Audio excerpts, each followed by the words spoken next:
Good evening, ladies and gentlemen. Welcome into tonight's live stream broadcast of some high school football. Matt Evans and Nick Sisson here on behalf of N2 Media and Evans Rankings. And guess what? We got a special Matt waiting in the lobby to help us co-host. It is none other than Matthew King of Eli Sports. Matthew, let's get you a round of applause and welcome you properly here to the show tonight. There you go. Thank you. Appreciate you guys having me on. Glad I finally got to come on for once. Yeah, we were tired of getting big timed by you, but that's a common theme with Matthew King, hence the name Matthew King. By the way, it's not even my real last name. Yeah, this is what I've been propping up here the last couple of weeks without you here. Dude. So if Todd Millis sees that, he's never going to let me hear the end. He's going to be bringing those out of the woodwork. I'm sure he's never watched. I'll bring some up to Husky Stadium next week. Oh, yeah. Everywhere I go, I hear across the gym, King, the King. I'm like, Todd, I have a first name, please. I love Todd. He's watching tonight. Yeah, he's amazing. I love that guy. Yep. Well, gentlemen, I would like to get started here in just a little bit until we have a chance to welcome some viewers in here. It's going to be a real interesting show, methinks. First thing I want to say is I want to say a naughty word. So all the kids, I don't care. Fuck the Dodgers. I cannot stand what the Dodgers are doing to Major League Baseball right now. And I know it's not baseball season. Naughty word, I know. Sorry. Scrub it if you want to. We're all adults here. But you've got to be kidding me. Like, we're not even to the hot stove. We're not even the hot stove time right here. And you're deferred money to Blake Snell to go with the deferred money for the notorious gambler Shohei Ohtani, who blames his bank account missing money on his interpreter. Give me a break. Oh, we just gonna dive into baseball? That's no. I'm giving it a chance before we work it in. I just want to get this off my chest right now. I mean, I can't stand what's going on with that.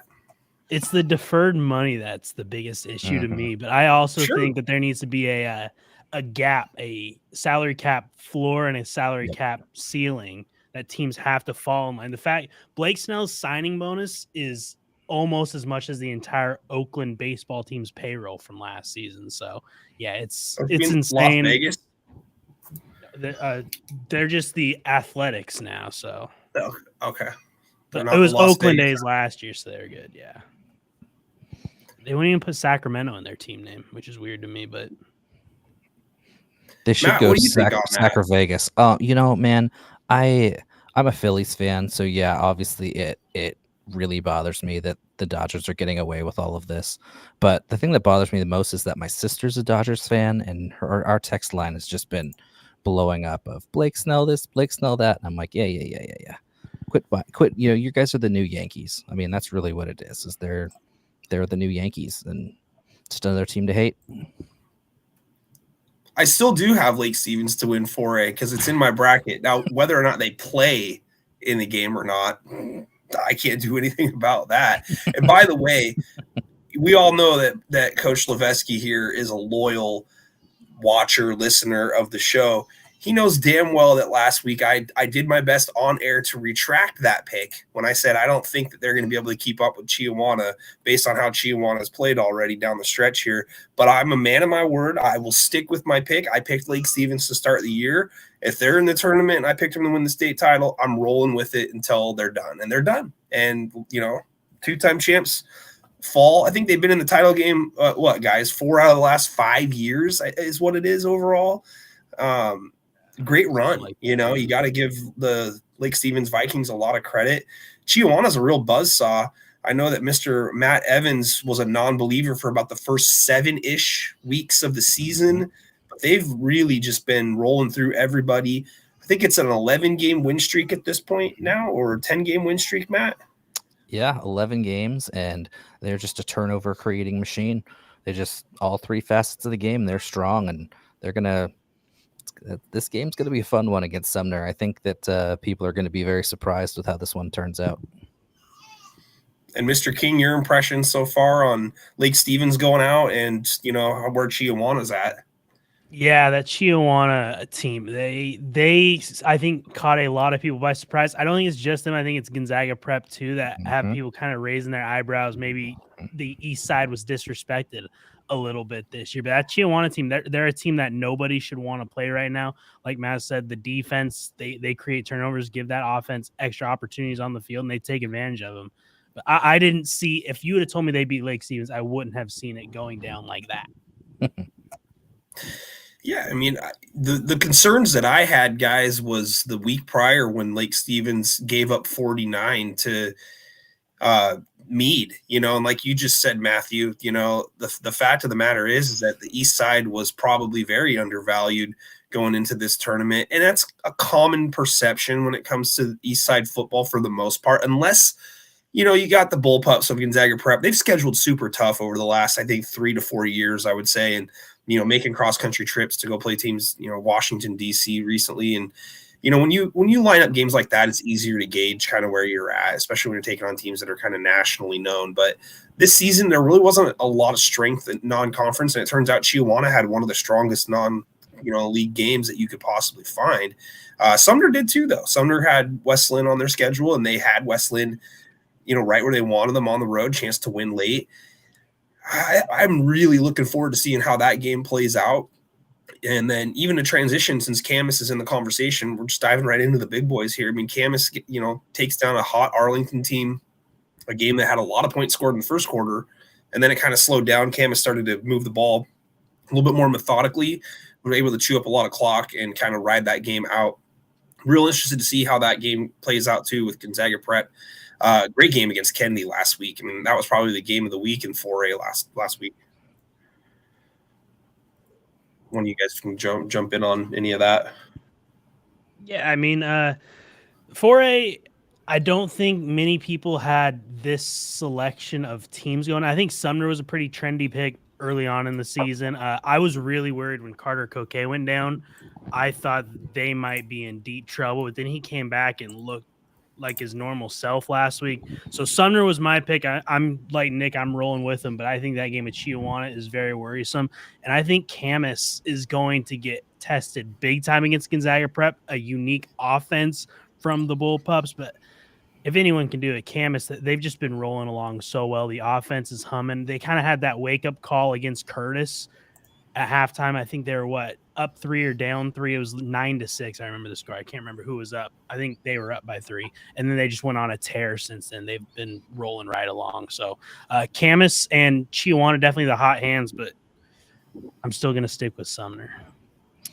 Yeah, I picked Sumner to win in my bracket, but I'm going with a Lee Corso here with a not so fast, my friend. I've got a nugget for you guys. In 4A and 3A, do you guys know when the last time that 2 teams from east of the mountains matched up in the state championship game? The correct answer to that, east of the mountains, the correct answer is never. That ends this year, guys. Chihuahua and Gonzaga Prep, I think it's prime that the gods are going to bless us Eastern Washington folk with a big school state championship between 2 Eastern Washington teams. I think it's both that they're both on a roll right now. And Camas, the Camas G Prep's going to be a tough game. Give me a really tough game. But I think that if there's any year, I think this is the year that we see 2 East Side teams go for the big school state championship.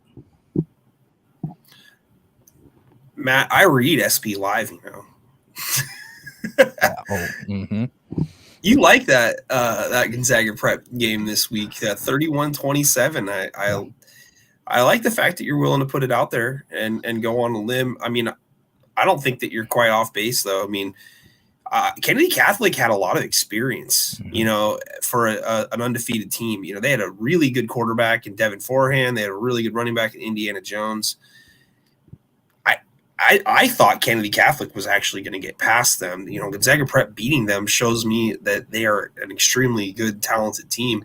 Kennedy Catholic was the last team that came close to beating Lake Stevens in the playoffs before they just lost. It was like a really close game in the state championship game. And I thought that they were going to be primed to possibly get back there. So, I mean, Gonzaga Prep's got to be on everybody's radar. I mean, you're the semifinals. Everybody's on a radar, unless you're 1A and Royals involved. I mean, for the most part, everybody's paying very close attention to who's doing what right now. Well, and the biggest difference from this G Prep team from years past is this isn't your elder brother's team. This team can throw the ball too. They're not just going to stuff 11 in the box and just run it down your throat. They can pop back and hit you downfield too. So it's, that opens up that completely different dynamic that we're seeing with like the success of like Army and Navy this year. Of they actually have passing attacks and they can, they're not just a one-trick pony anymore. And that's the thing I think is going to be extremely difficult is, they're going to lull you in to pack the box and then they're going to beat you over the top.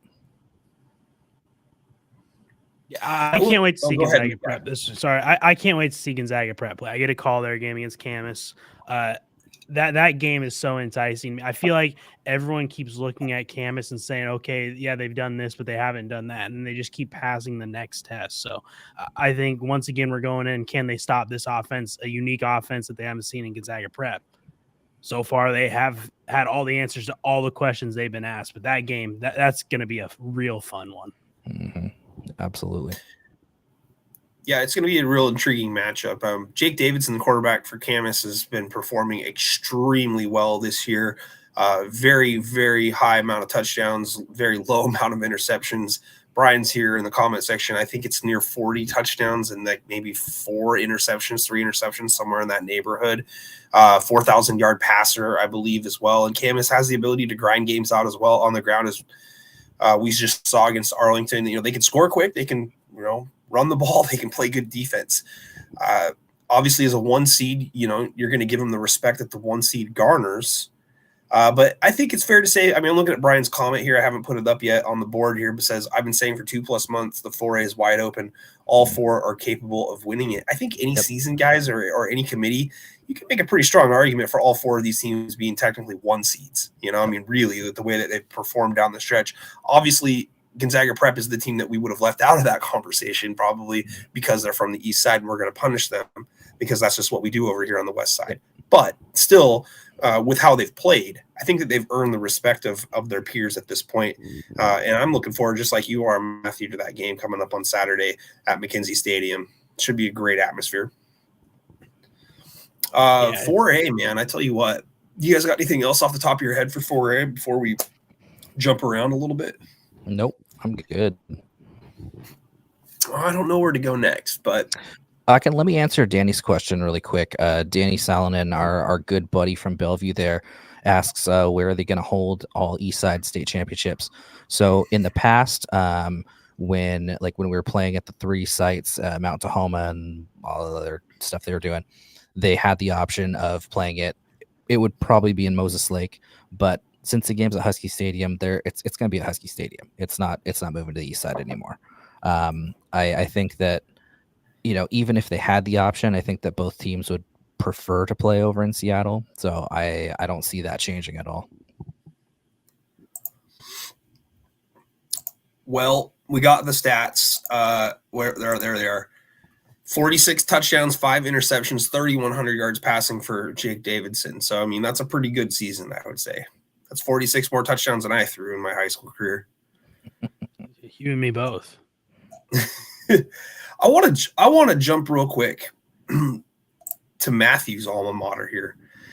I want to talk WF West Bearcat football here because Matthew here, it's not going out on a limb when you graduated from the school, right? You're going to pick them. That's just the way it is. Just like I'm going to pick Kelso up until they play O'Day, which is the running joke around here. But they went up and they embarrassed Franklin Pierce. Like defensively, they stymied every bit of the power T that had been talked about all year long and averaged 400 yards rushing a game this season. You got to wonder how much playing in a league with Tumwater and you get to ready yourself for the competition you're going to face in the playoffs when you see a team like that, Matthew. But man, I don't think anybody expected that. Please tell me that everybody at WF West was expecting that exact result. I don't know if they were expecting that emphatic of a result, but it was pretty. The thing with WF West is everyone kind of started to write them off when they got blown out by Tumwater. everyone's gotten blown out by Tumwater. I think that they took too harsh of criticisms from that loss. I think WF West is an insanely good football team. I think that they are going to go up and give Anacortes an absolute fight. I've got Anacortes winning that game. I think that's the end of WF West run, but I think that game's going to be close. Gage Brumfield, he's starting to mix that arm and his running capabilities together. That was something he kind of hadn't perfectly meshed in his first couple years as a starter. He's found that groove. Land is a stud out of the backfield. That defense is playing well. And they made Franklin Pierce have to go out and play from behind, which is, in that style of offense, just something that is very, very tough to do. So I think they had the perfect game plan. They've been mixing in those little surprises that we kind of saw right out of the gate against Franklin Pierce. They did exactly what they needed to do to get Franklin Pierce out of their game. Yeah, exactly, and that's how you have to beat a team like that is one dimensional. Is you gotta pounce on them early. You gotta get them down, playing behind the sticks, playing behind the ball, and yeah, that's exactly what they did. And I was getting I was getting game updates from that game from about 6 different people. They're like, "Hey, this is your state championship pick, bro. This is your this is your finalists here, man. What's up with that?" And I mean, I was one of those guys who kind of wrote off WF West as well, because it wasn't necessarily because of the loss to Tumwater, because like you said, Matt, everybody has gotten blown out by Tumwater. For me, I was just kind of looking at some of those other results. Like I'm not as high on Battleground as a lot of other folks, and that 2 touchdown win I wasn't sure about that one. But yeah, they're just like they've done the last few years. They're proving me wrong, and they're got themselves in a really good spot, and I'm really excited to watch them play against Anacortes. I don't think it's going to be as close as other people may think, but I think that they're going to go up there and just and at least give everybody a good show. Yeah, you got to tip your hat to the Bearcats. The amount of frames that I was able to piece together over the course of the 2-hour Pixelot camera feed was hard, but I did manage to see Brumfield utilizing his legs, like Matthew said. They were running a lot of jet motion across the front of the line, and he was able to carry out the fakes, and then all of a sudden you just dart right up the middle. It was really quick, actually, off of his first step. Of course, we all know his ability to throw the ball, and I can't remember off the top of my head if it was SB Live or if it was the Tacoma News Tribune, but they had a great excerpt in there about the preview. It's like, WF West is a team that can get ahead of you, and if they do, it's going to be very difficult to come back on them because they have the ability to push the ball down the field and have explosive plays. And with the Power T kind of being one of those, not one-trick pony offenses, but really it's like once you kind of figure out your blocking schemes and your gap control, and if you're able to win one-on-one battles, which WF West really controlled the line of scrimmage in that game, guys. I mean, it made it so difficult for Franklin Pierce to actually carry out any of their fakes and win to the edge because everyone was holding blocks and they were getting off them right away. So, I mean, it was really, really great performance by WF West. I'm with both of you guys, of course. I do have Anacortes winning this game coming up in the semifinals. I didn't predict it as such. I predicted a game against Franklin Pierce, of course, but yeah, you got to give the Bearcats a lot of credit here. I mean, I don't know how you really can say that you didn't write somebody off if you're not picking them. 52-0 to me, though, guys, was a real sour grape. I didn't like the taste of that at all. I thought that if WF West was going to have a chance to get to this point, they would at least have to put up a couple touchdowns against Tumwater to make us believe that, okay, it's possible for us to get on the board. It's possible for us to make a few stops here, and anything can happen in a second game setting. That still may resonate in a second chance opportunity, but Anacortes is just as tough, man. I mean, they took a West Valley Spokane team that was undefeated. I did have my concerns with those guys after the game against Mark Morris, not going to lie. Prosser gave them all they can handle, too. Not surprised Anacortes ran through them like they did. And I just don't know if there's anything derailing that train between Anacortes and Tumwater playing again. I've been telling you for over a month, Nick, I think Tumwater's head and shoulders just above everyone right now in 2A. And I still think that. I think they probably go out and beat AB Murphy pretty handily. And I think that they are going to take care of Anacortes in the championship too. It's not a knock on Anacortes. I think that loss for Tumwater in the championship, the way it happened, if that game's close, I don't think it adds as much fuel to the fire, but they really got blown out. Anacortes did whatever they wanted on offense against Tumwater, and that's left a nasty taste in Tumwater's mouths. I just don't see anyone slowing down that train. I agree that we're destined for Tumwater and Anacortes round 2, but Tumwater just, man, they're a machine right now. Yeah, I think Tumwater would make a run at 3A or 4A as well. I mean, they're that good. They're probably top 7 in the state, regardless of classification. And yeah, I agree with you. Yeah, we're destined for Tumwater and Anacortes Part 2, and it's going to be so much fun to watch that game and see just how Tumwater takes that revenge factor and uses that for their game plan, as well as just using what they do all the time. Brian Levesky loves you, Matthew, because he's been riding the Tumwater train all year, just like you have, and for good reason. I'm speechless, to be honest with you. I don't have anything real quick or witty to say, which it's hard to do sometimes with my personality. But Brian's been up my ass about this all year long, and Brian's been right about his own team and Camas as well to this point, and it could end up being that they win the state championship. It could end up being that Tumwater wins the state championship. I just come from like that boxing fan background, where when the champ is in the ring, you got to take the belt from him, right? You got to put him down. Can't let him, work the outside. Can't let him score points on you, and work the jab. Tumwater's just throwing body blows at everybody, and they look like they're going to break down anything in their path. I'm with you, Matt. Put them up against Bellevue. Put them up against O'Dea. I'd like to see Royal in that conversation. I think Royal probably doesn't stand quite as much of a chance as, say, Tumwater does, but I mean, that would just be like the ultimate hypothetical tournament, is if you have like a hand-picked select invitational of like 8 teams that you really think, like throw a Sumner in there, Bellevue, O'Dea, Royal, Tumwater, maybe you throw Anacortes in there as well. I think that you could get a lot of hype and a lot of publicity for a tournament like that. I think a lot of people would love to see that. Yeah. I think a lot of you would love to see that. Again, it's the fact that Tumwater does it on both sides of the ball. It's not like they have a suspect defense that you can go out and put some points up against. They're not allowing any points. I mean, 70-7 in a state quarterfinal. Again, Seaholm was a good team. Don't get me wrong. To do that against anyone who's in the quarterfinals is going to leave an impression on anyone just looking at the box score following that game. It was something else.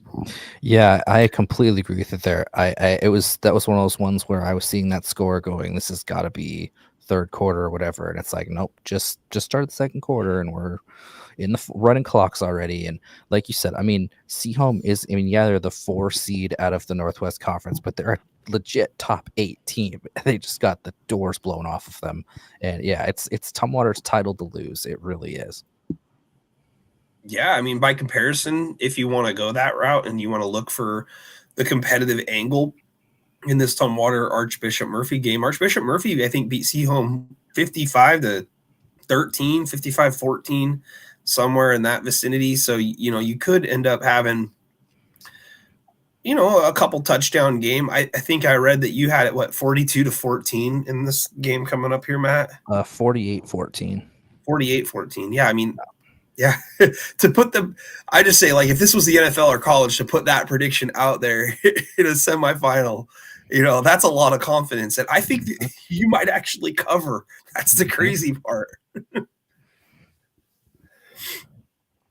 Anything else to add on Tumwater before we get off the hype train real quick?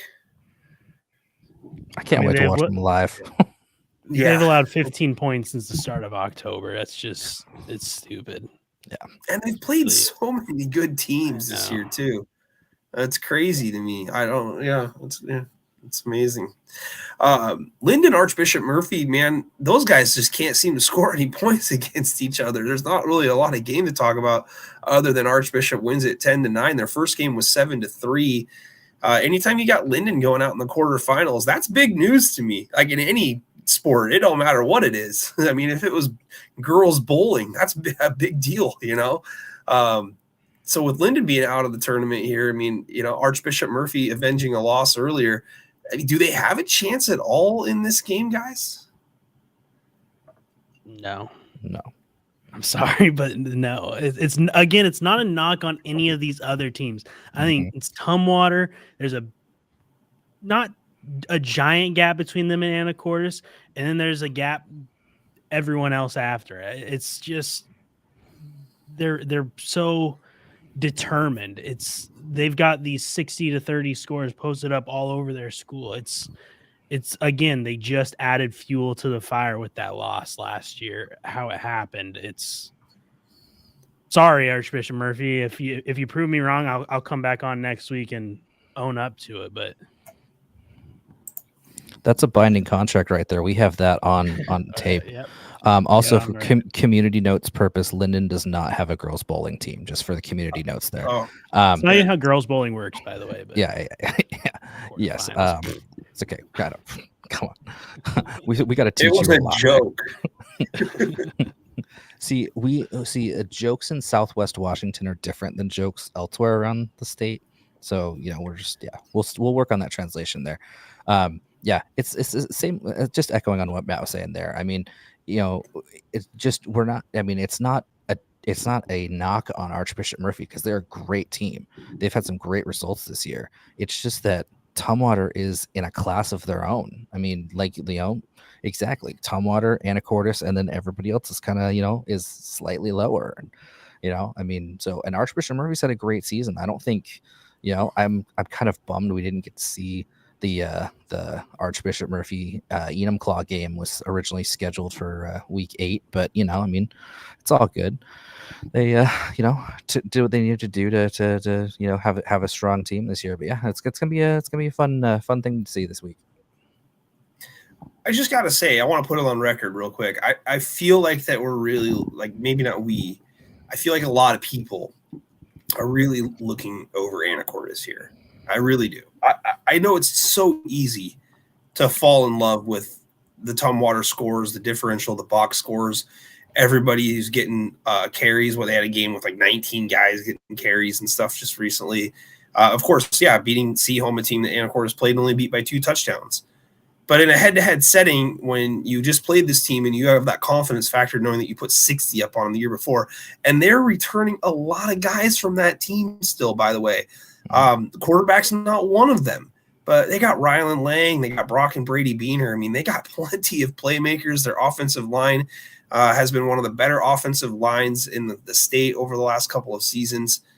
I just feel like that, obviously, that's why I went with them. That's why I picked them. Of course, I want to jump on the hype train like everybody else so I can say, hey, I was right, as well, because Tumwater is just killing everybody. But at the end of the day, you got to prove it to me, and I'll be wrong. I'm fine with being wrong. I've done it several times. But Anacortes is just as real as anybody else. That conference they play in is just as real as anybody else in anybody's league. I'm still with them until Tumwater gets on the field and takes it from them. And it could very well happen. But I think that Anacortes is just getting a little bit disrespected right now. So that's all. I have nothing more to add on that topic, guys. So we got 4A, we got 2A here. Ooh, where to go next? Well, since Justin Domashevitz is here and says he's disagreeing with me, Tumwater will take it from them. I guess that we should go to 1A, and we should talk about the Montesano Bulldogs. I think now's a great time for that, Justin, because I was wrong there. I had La Center winning that game. I was on the call for that game, and Montesano did exactly what Justin said they would. They're an improved football team. They played better defense. They didn't get bullied physically like they did in week number 1 against La Center at home. They showed that they are that team that can grow from week 1 to week, 11 now, going into week 12. Got to tip your cap to the Montesano Bulldogs. I mean, the score really doesn't reflect how not close that game really was. It was 21-10 Monty, but by all intents and purposes, it should have been 35-10. And maybe even the touchdown they gave up was, a slant route where, the wide receivers split the 2 defenders and went into the end zone on a long pass. But that was a dangerous RPO slant.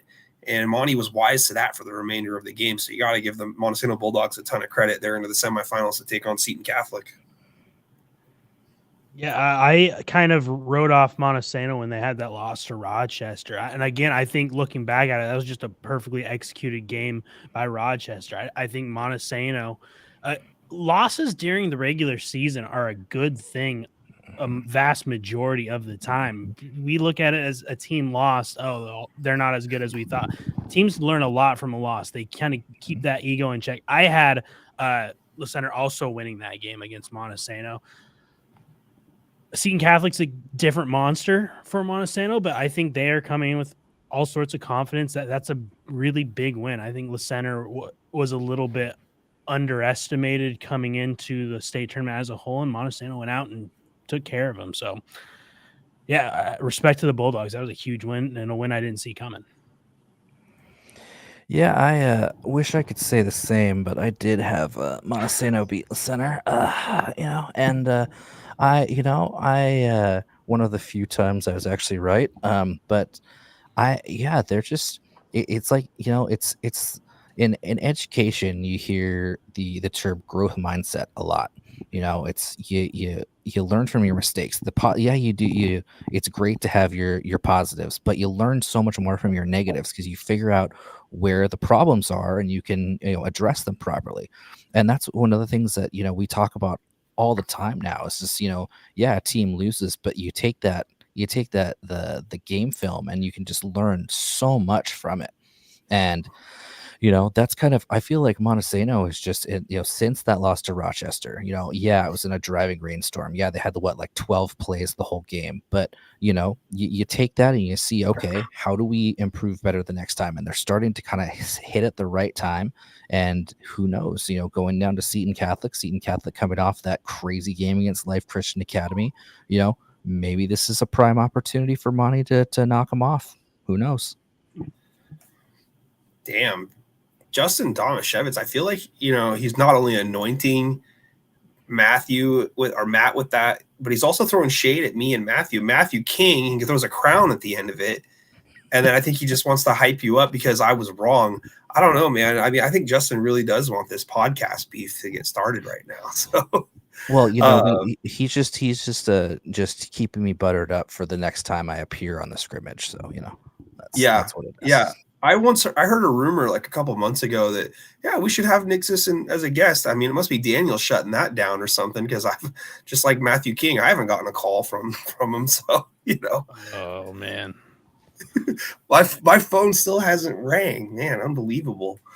Yeah, I'm trying. Just so everyone knows, I'm trying to get Nick Sisson on the call with me for that Montesano Seton Catholic game. It's like pulling teeth. He won't say yes or no. Yeah. I'll say this. I will be there for that game. I will be there for Monty and Seton Catholic.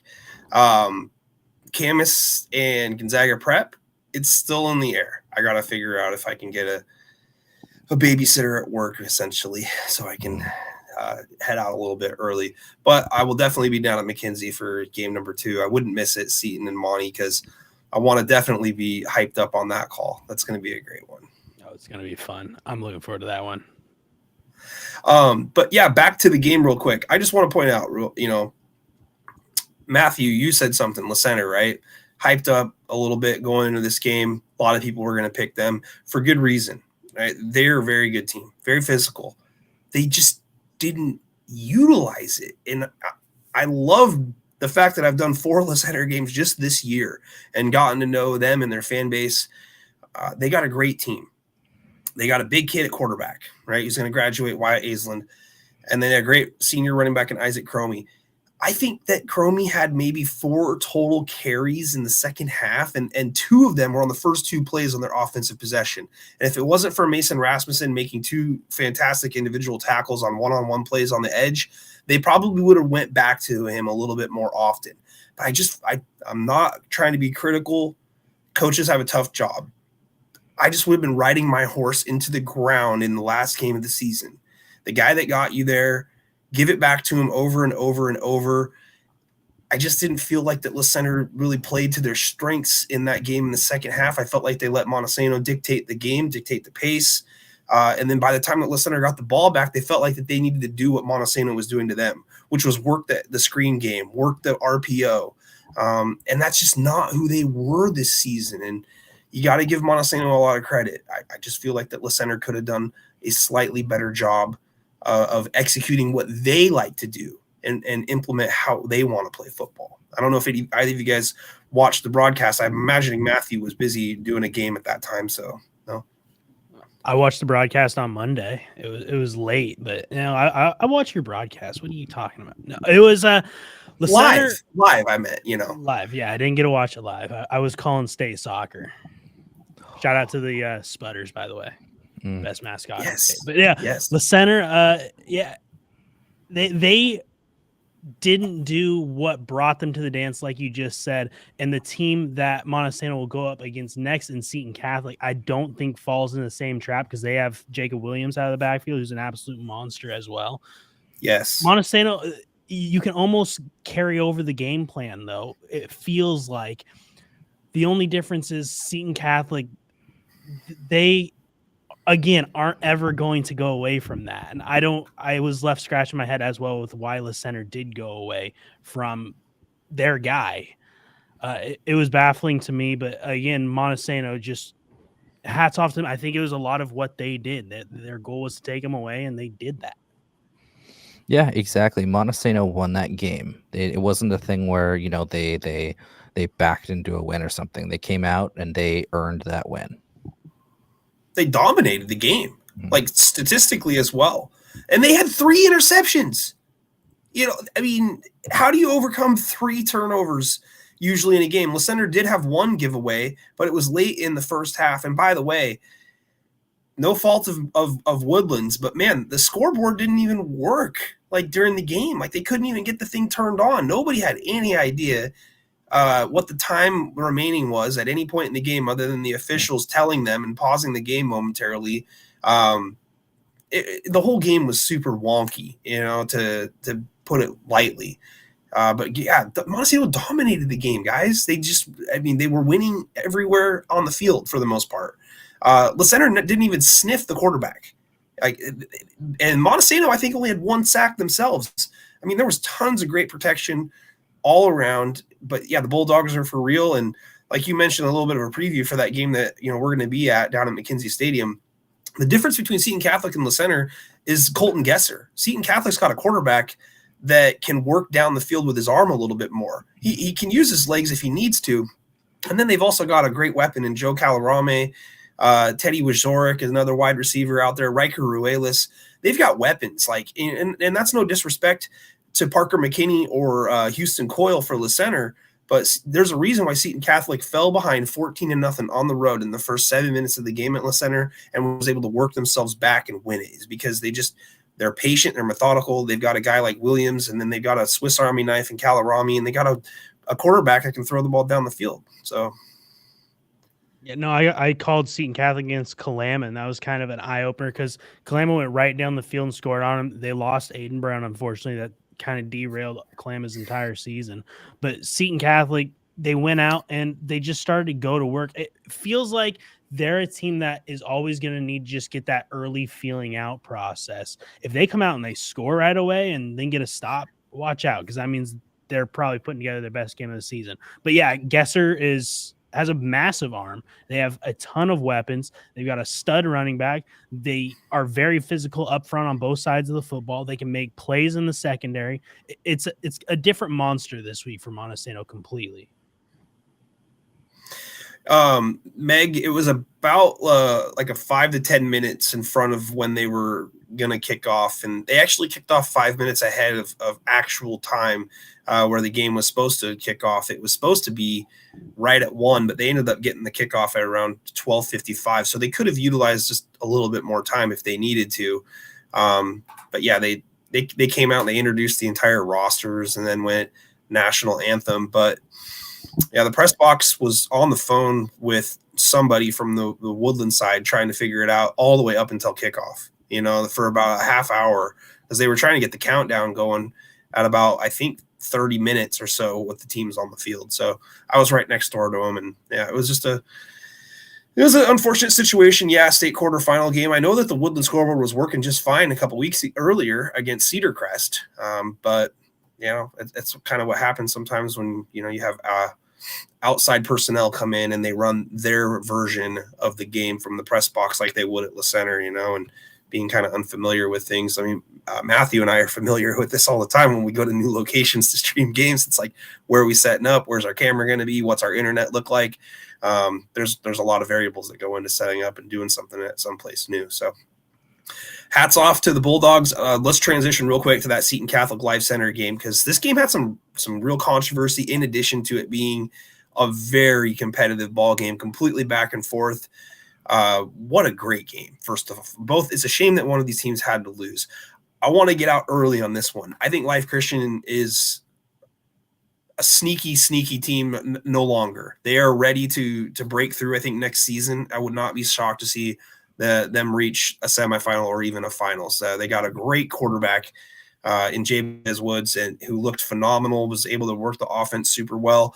But man, the story of this game here, I guess, was a penalty that went against Life Christian on a touchdown, to where running back ended up stopping just in front of the goal line, and the officials called a taunting penalty on him, which they were, by rule, since it was a touchdown on the play, Seton Catholic was able to administer that on the kickoff rather than on the 2-point or on the 2-point try, excuse me.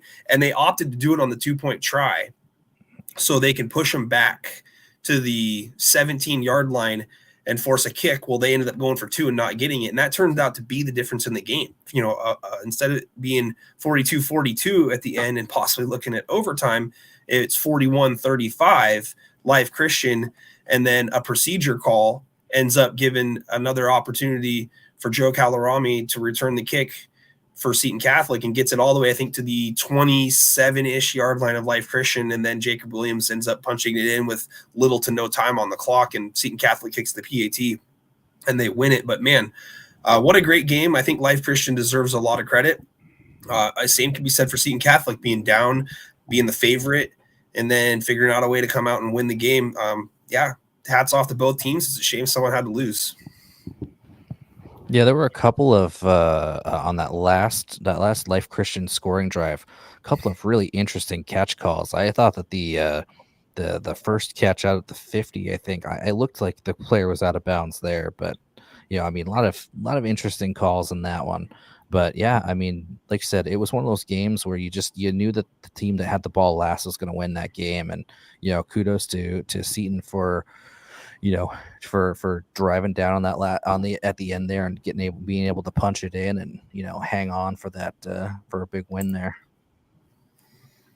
I also heard there's some clock issues at the end of the game. They huddled up when the clock actually began to run. Cost them probably a play or two as well. So it sounded like it was just a chaotic end of the game. You always got to feel for a team that ends up being on the wrong side of a game like that. An absolute thriller. Seton Catholic, was that a wake-up call or was that exposing some flaws? I guess we will see. But it's you feel for Life Christian, because I personally didn't think that they even get this far. They opened up a lot of eyes, like you said, Nick. They're a team that's right on the cusp of doing some really special things. Like you said, could just be next year where we're talking about them for Final Fours or state championship. And I'll tell you too, from I've talked with Coach Dennis a lot this year, and yeah, he is just working those boys every time. They had a lot of turnover in their schedule with Bellevue Christian canceling their season and with Vashon dropping to a JV schedule. So him and I were working a lot to try to get them games.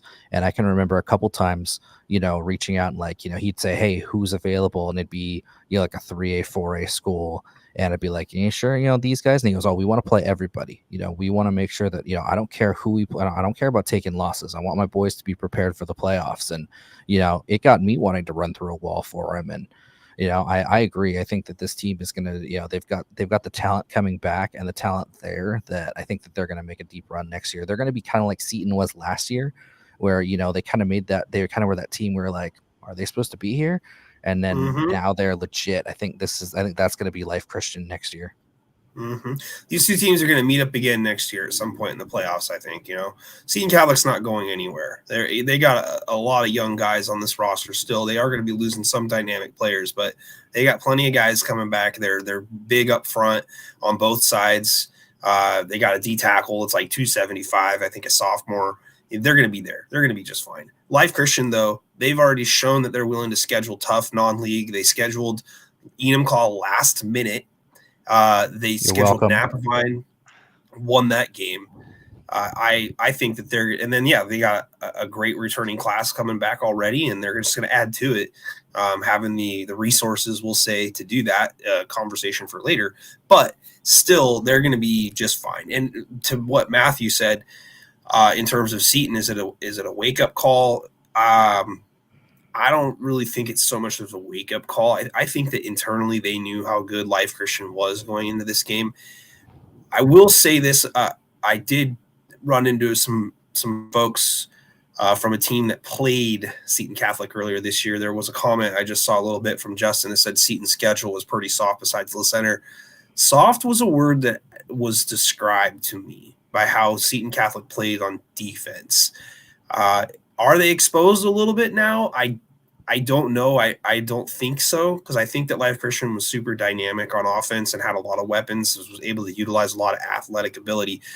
But it does raise an interesting question for me in my head going back to that conversation. Of course, I'm not going to, disclose any of that information on who or what it was. But, when you got firsthand experience and you're out there and you're willing to put it out there and say, hey, when we played these guys, if some things were different, we could have won.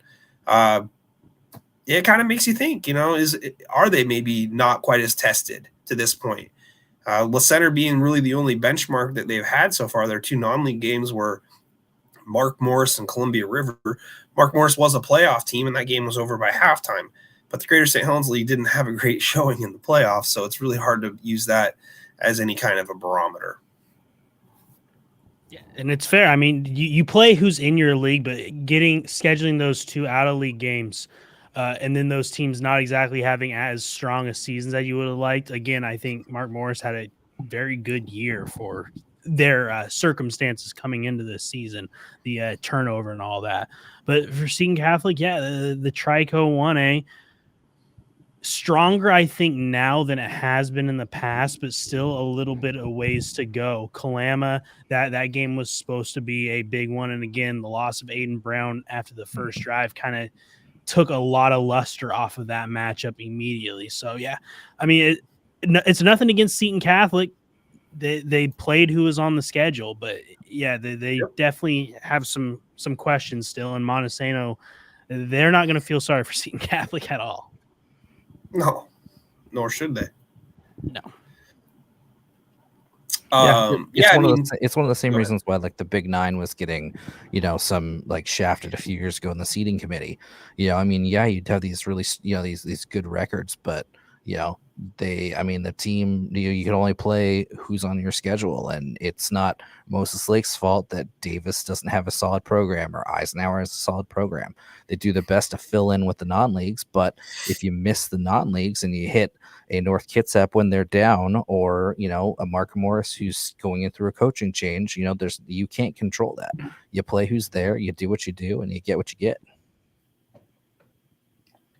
Let's move on here a little bit further up in the bracket for 1A. Royal continues to Royal. Really no questions there.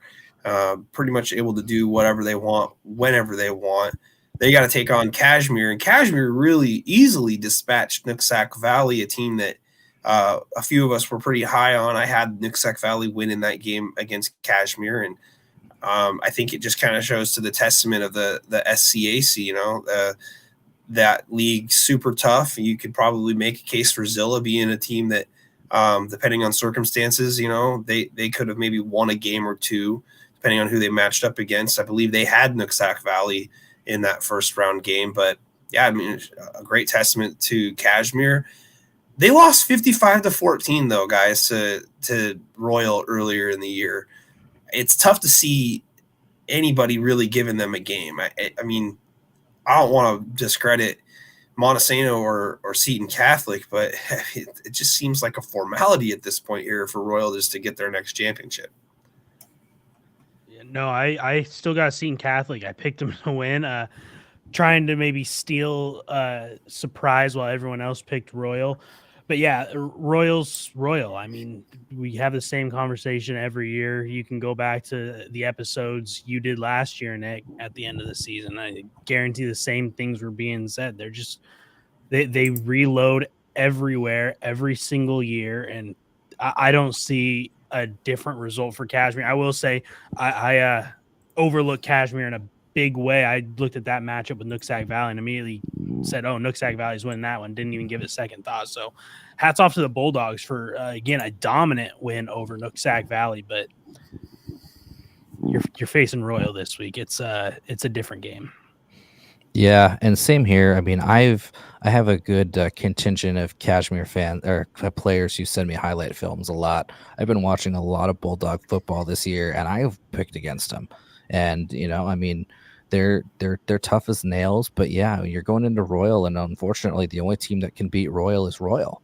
If they shoot themselves in the foot, maybe you got a chance. But if they play 70% of their capability, they're still able to put up a running clock on anybody. Yeah, I wish I had a lot more in-depth analysis to go over here when it comes to Royal football, other than Dylan Allred being an amazing quarterback, and then I'm sure they've got an all-red punter, an all-red kicker, an all-red lineman, an all-red linebacker. I'm just kidding, obviously, no. But still, I mean, they're just a machine. They continue to churn out athletes all over the field, and it's going to be super difficult for anybody to see them getting tripped up unless, like you said, they tie their shoes together and can't run up and down the field. Other than that, yeah, I mean, they're just playing incredible football year in and year out. I think that if every player on Royals team broke both of their legs, they'd still be a 13-point favorite. Yeah, I like it. Well, I like it. It's spicy. All right, let's jump down a class real quick. Let's just talk 2B for a second here. Okanagan ends up beating Tri-Cities Prep 48-8. Freeman shuts out Onalaska 28-0. Man, Matt, you and I have a lot of crow to eat here. Asotin ends up beating LaSalle 21-20, and then Napavine really, really put the screws to Adna after a close regular season game. Wasn't this time 46-6 Napavine, and that sets up Okanagan and Freeman in the Final Four.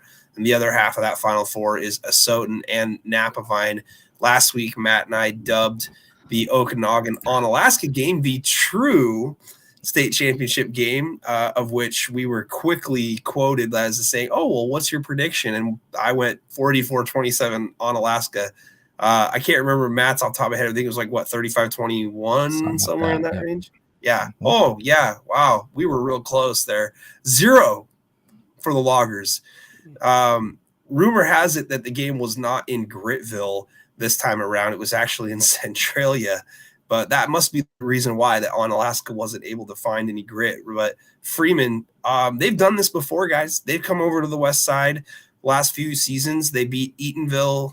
They beat Montesano last year. And now they come over and they beat Onalaska. And Onalaska was a buzzsaw that we all thought was going to end up playing Okanagan. And the winner of that game was going to win the state championship. But, yeah, I was wrong. And I admit it. I don't know what else to say other than that. Congratulations.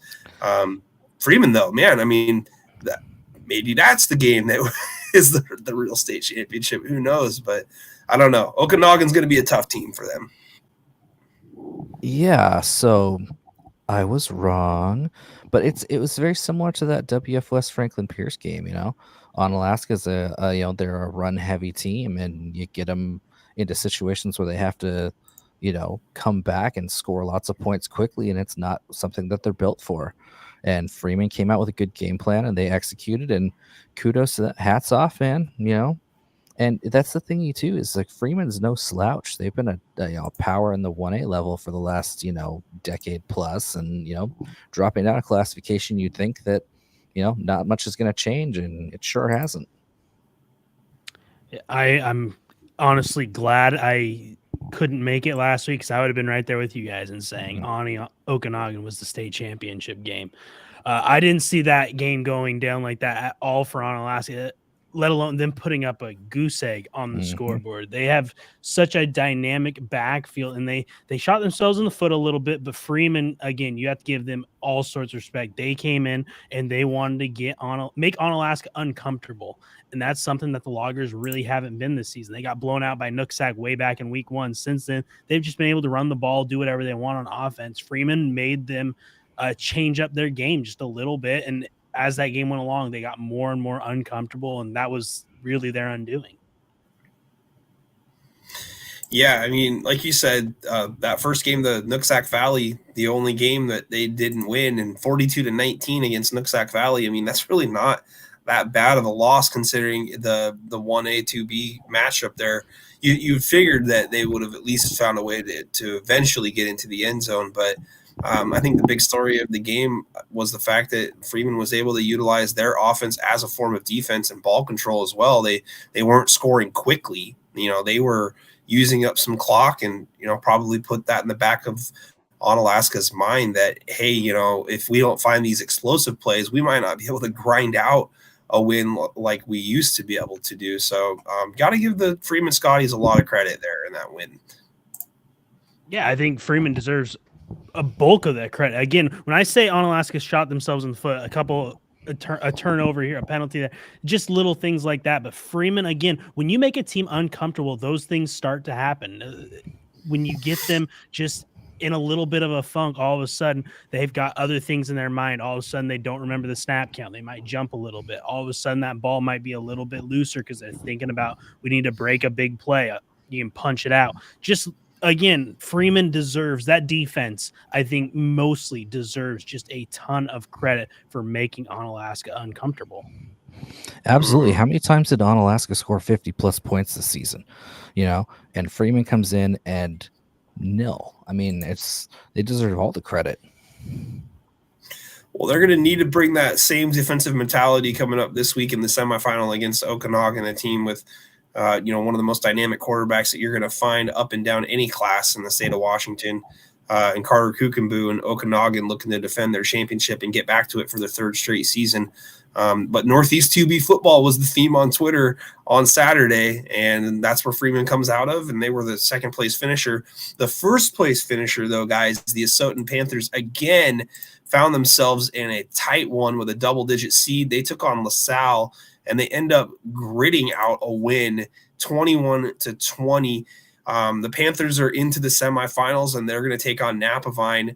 But, for LaSalle, their fortunes kind of just flipped from one week to the next. They ended up winning on the goal line the week prior against Toledo. Time ran out.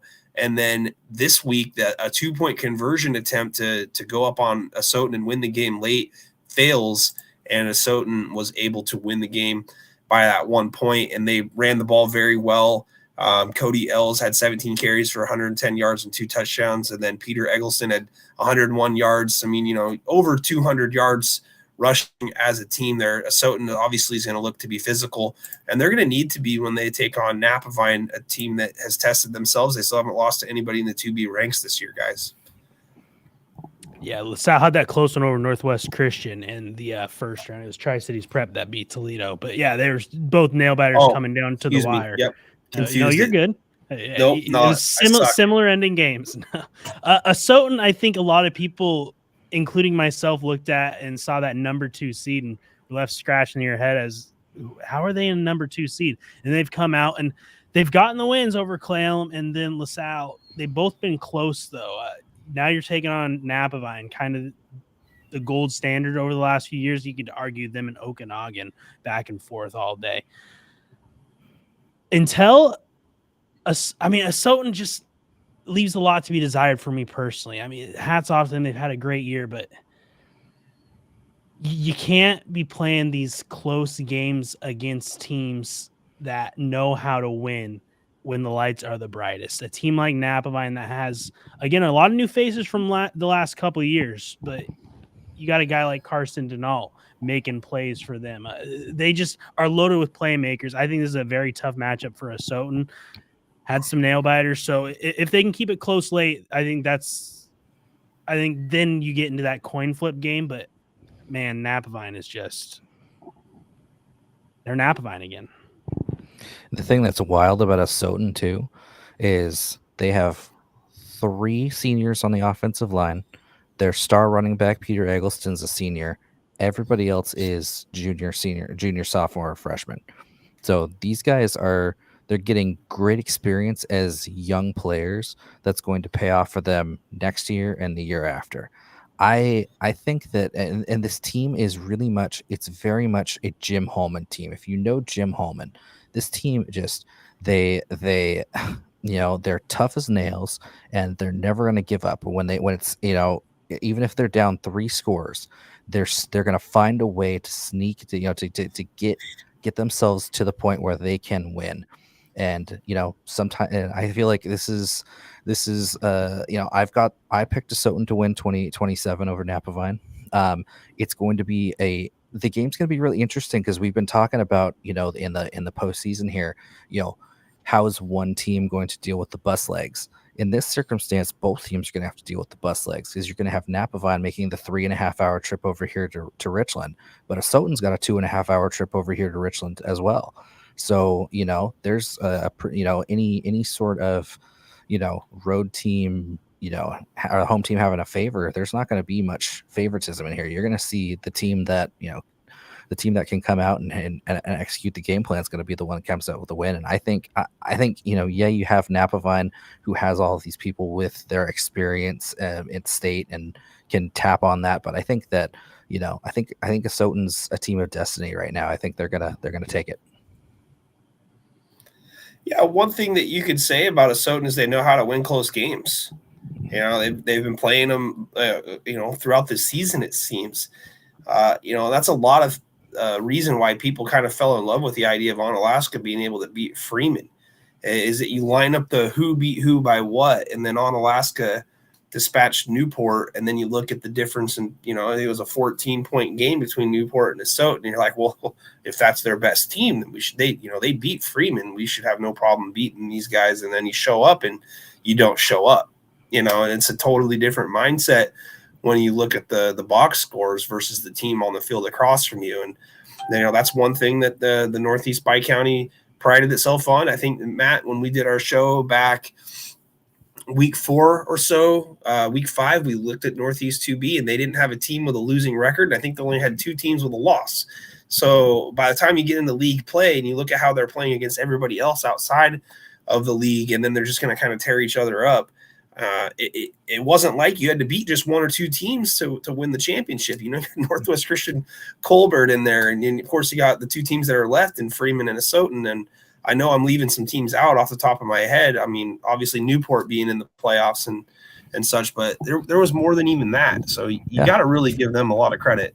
Yeah, I started out the season with a 5-point win over Tri-Cities Prep, which for the longest time we didn't think much of, but Tri-Cities Prep ended up making the quarterfinals. So yes, the stream did not get canceled, Josh.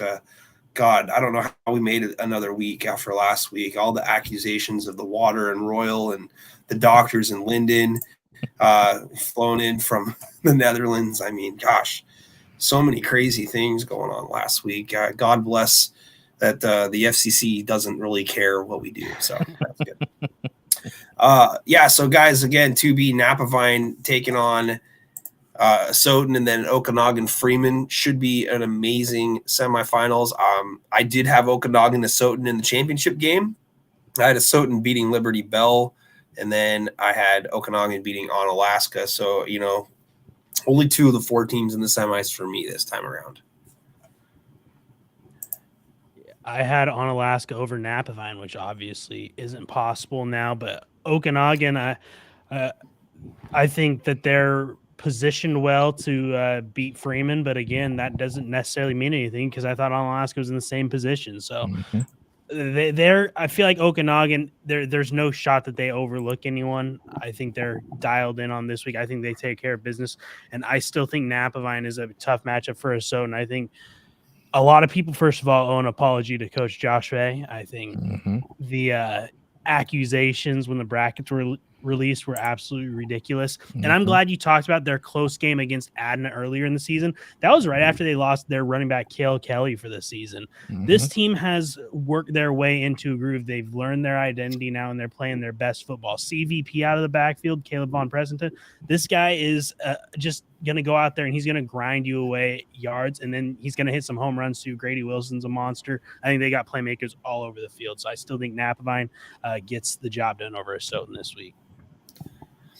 Well, I want to jump in real quick because Matt and I squashed that whole idea about Coach Fay having some influence on where he was seated and where the team was at just because he's serving member on the committee. That's not how this works. And, what are you going to do? Right? You threaten to pull your team out if you're not a certain seed. Like, there's no real bargaining chip there. I think that what you do is you look at how good Napavine has been as a program. You come to the table with the fact they haven't lost to a 2B school all year. I'll admit, I do think Onalaska was more deserving of being ranked higher than them, but not by a moon mile, not by one seed. I might have flipped them, but it really doesn't matter at this point. I mean, look who's playing and look who's not. Napavine's in it. Onalaska isn't. You could sit here and argue who would have won if the seeds were flipped. It doesn't matter. I mean, all that matters is what happens on the field. And in that committee room, there ain't no way that he had – any influence on what happened. So it all stems from, I won't say jealousy, but that's probably the word that I might use to describe it. And I think, go ahead, Matt. No, you go ahead. I'll finish. Go ahead. I'll go ahead and say this. Onalaska, they didn't care what number was by their name. That's just ingrained in their DNA. They did not care at all. And no one is more critical of his own team than Coach Josh Fay. He sees the flaws better than anyone. He's realistic on what to expect from them. Again, I agree with you, Nick. I think Onalaska and Napavine probably could have been flipped. But it's really close based on the actual game results that we saw during the season. Yeah, and I just had a train of thought and I just lost it. It was going to be something about seating committees and Josh Fay and here I got it. It's one of the reasons why I'm glad that they don't release who's on the seating committees, because there really is no reason to, for us. I mean, what are we going to do? You really think that one person's going to come in and just absolutely own the room? That doesn't happen. The last thing these people who most of them are coaches or ADs, they're already they have so much on their plate already. You think that they're just going to, go try to, would you really think that's what their end game is here? No, in all honesty, these guys probably just want to get home and start watching the film for the next week. They don't care if they're a 3 or a 4 or a 5 or a 6. They just want to know who they're, tell me who I'm playing, tell me when to get my film, let me start preparing. Well said. Let's drop down real quick and then we'll finish with 3A. So at 1B, guys, I got a perfect bracket going right now. All right. I got to keep this going here, but Liberty Christian continues to Liberty Christian, remaining undefeated, 56-20 over DeSales. Man, the game of the week though, last week, I mean, other than if you want to say the Nacelle Pomeroy game, man, Elmira Cooley Heartline and Nia Bay, 14-12 in 8-man football. That's like the score after the first 6 minutes usually of the game. And a defensive shootout. I know that Matt has been high on Nia Bay all year long, and I mean for good reason. I mean, both teams just really showed out there and what they're able to do on the defensive side of the ball. I mean, I think it really sets the table for an interesting matchup again. I believe it's a rematch with Liberty Christian and Elmira Cooley Heartline. Is that correct, Matt? Yes, they played week 3.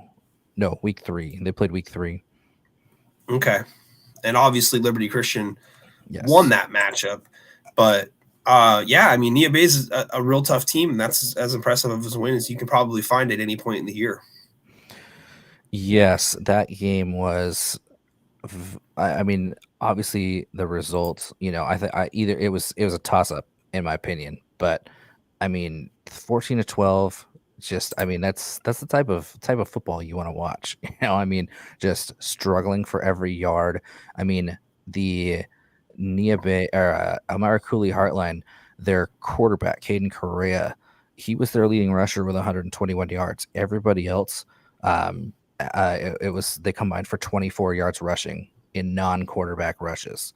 And I mean, it's just, normally it's that two-headed monster of Carter Pitts and Caden Correa. But in this case, it was just, Nia Bay just bottled up everything, and they put it all in Correa's hands, and he was able to will the team to victory. I thought this score was a typo when I first saw it. I'm like 14-12 in an 8-man game. That's not right. But no, that's a positive sign for ACH as well. I mean, this defense can play too. They're going to have to show up. They're going to have to make some adjustments. Liberty Christian, again, ran just all over them in that first meeting. Liberty Christian, I did not give as much respect to as a number one seed as I should have. They've won me over in their first two playoff games.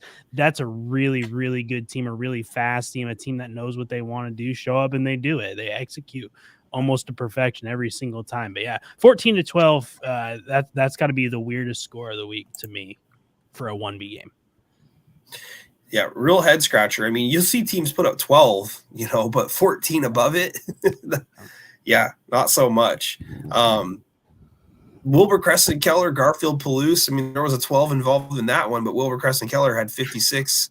And then Nacelle Pomeroy, back and forth game. This game was tied late, and then Nacelle ends up scoring the last couple, and they win it 60-50 over Pomeroy. Pomeroy kind of won us over, Matt, back a couple weeks ago. They've played some real tough games this year.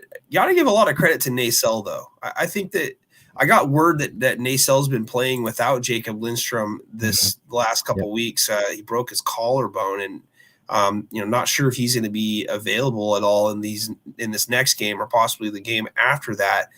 But Jack Strange ended up having 6 touchdowns for Nacelle in this game.